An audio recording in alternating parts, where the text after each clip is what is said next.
राजधानी दिल्ली के बदरपुर इलाके में शनिवार रात पुलिस और बदमाश के बीच मुठभेड़ हो गई। ये मुठभेड़ उस समय हुई जब स्पेशल टास्क फोर्स की टीम को सूचना मिली कि एक वांछित अपराधी इलाके में दिखाई दिया है। पुलिस के अनुसार एसटीएफ की टीम ने मुखबिर की सटीक जानकारी के आधार पर बदरपुर फ्लाईओवर लूप के पास स्थित एक पार्क में घेराबंदी की। टीम का लक्ष्य था 23 वर्षीय अपराधी हिमांशु, जो हाल ही में जेल से बाहर आया था और कई मामलों में वांछित चल रहा था। जैसे ही पुलिस ने उसे घेरने की कोशिश की, आरोपी हिमांशु ने पुलिस पर फायरिंग शुरू कर दी। बताया गया कि आरोपी ने लगातार 2 राउंड फायरिंग की। पुलिस कर्मियों ने तुरंत मोर्चा संभाला और आत्मरक्षा में जवाबी गोली चलाई। इस दौरान हिमांशु के दाहिने पैर में गोली लगी है, जिससे वो वहीं गिर पड़ा। पुलिस ने मौके से एक .32 बोर की सेमी ऑटोमेटिक पिस्टल, 2 जिंदा कारतूस और 4 खोखे बरामद किए हैं। हथियार को जब्त कर फोरेंसिक जांच के लिए भेजा गया है ताकि पता लगाया जा सके कि ये किसी अन्य आपराधिक वारदात में इस्तेमाल हुआ था या नहीं। जांच में सामने आया है कि आरोपी हिमांशु कुछ समय पहले ही जेल से रिहा हुआ था। वो पुल प्रहलादपुर थाने में दर्ज एक डोमिनोज डिलीवरी बॉय से लूट के मामले में वांछित था। पुलिस का कहना है कि वो हाल ही के दिनों में फिर से आपराधिक गतिविधियों में शामिल था और इलाके में वारदात की फिराक में था। मुठभेड़ के बाद घायल हिमांशु को तुरंत अस्पताल में भर्ती कराया गया, जहां उसका इलाज जारी है। पुलिस ने उसके खिलाफ फायरिंग, हत्या के प्रयास और अवैध हथियार रखने के आरोप में मामला दर्ज किया है। साथ ही एसटीएफ और स्थानीय पुलिस की संयुक्त टीम अब उसके साथियों की तलाश में जुटी है। पुलिस अधिकारियों का और क्या कहना है, आइए सुनाते हैं। हमारा हिमांशु है अपराधी, जिसे कल संक्षिप्त गोलीबारी के बाद गिरफ्तार किया गया है। उसके ऊपर हमारे मुकदमे के अलावा 3 मुकदमे और हैं और उसने हमसे पूछताछ के दौरान ये भी एडमिट किया है कि उसने उसी दिन 21 और 22 की दरमियानी रात में एक रॉबरी को और अंजाम दिया था।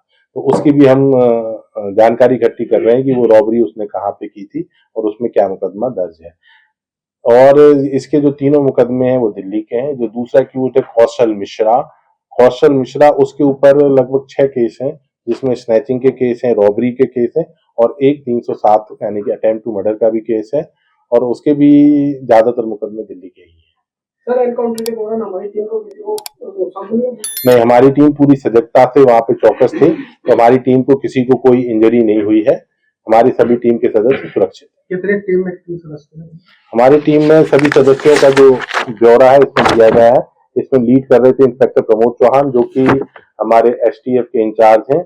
उसके अलावा एसटीएफ की टीम में एसआई कुलदीप थे, ASI Jitendra Pawar, SI Sikandar, ASI Sachin Kaushik, ASI Tarun Sharma, ASI Gurcharan Singh, ASI Mukesh, हवलदार मनोज राणा, हवलदार जितेंद्र, हवलदार Manoj Tyagi, head constable Shahzad, head constable Amit, constable Virendra and constable Krishna. इसके अलावा हमारे कुल प्रहलादपुर के जो एसएचओ का काम देख रहे हैं, इंस्पेक्टर राजकुमार और हेड कांस्टेबल जितेंद्र भी उस टीम में शामिल है। सर, एक सवाल रहेगा, सोशल मीडिया पे आपने बोला वीडियो वायरल हुआ था, तब पुलिस एक्टिव हुई थी या पहले से भी एक्टिव थी? नहीं, जैसे ही हमें ये वीडियो के थ्रू संज्ञान में आया था और उस संज्ञान में आने के बाद हमने तुरंत ही मुकदमा दर्ज किया। आप में से किसी पत्रकार बंधु ने मुझे 24 तारीख को सुबह ये वीडियो भेजा था और हमने इसका तुरंत संज्ञान लेते हुए दोपहर में मुकदमा दर्ज कर रात्रि में पहले एक्यूज को पकड़ लिया और अगले दिन यानी कि कल रात में दूसरे एक्यूज।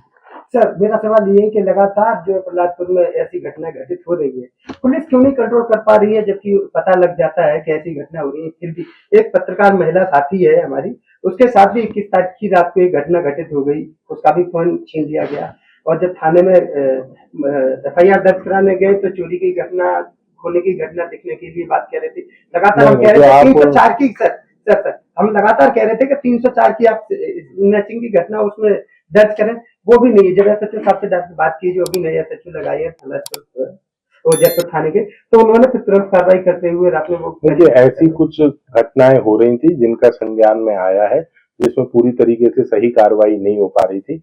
इसी कारण वहां के जो एसएचओ थे, तत्कालीन एसएचओ, उन्हें वहां से शिफ्ट करके डिस्ट्रिक्ट लाइन भेजा गया और नए इंस्पेक्टर को वहां का एसएचओ का चार्ज दिया गया, जिसके बाद आप देख रहे हैं आपकी भी जो घटना है उसमें स्नैचिंग का ही मुकदमा दर्ज किया गया है। सर, एक जैसे कि जो आपने पूछा कि महिला पत्रकार को इसी का मोबाइल छीना गया था और 21 तारीख से बराबर चक्कर काट रही थी वहां पर।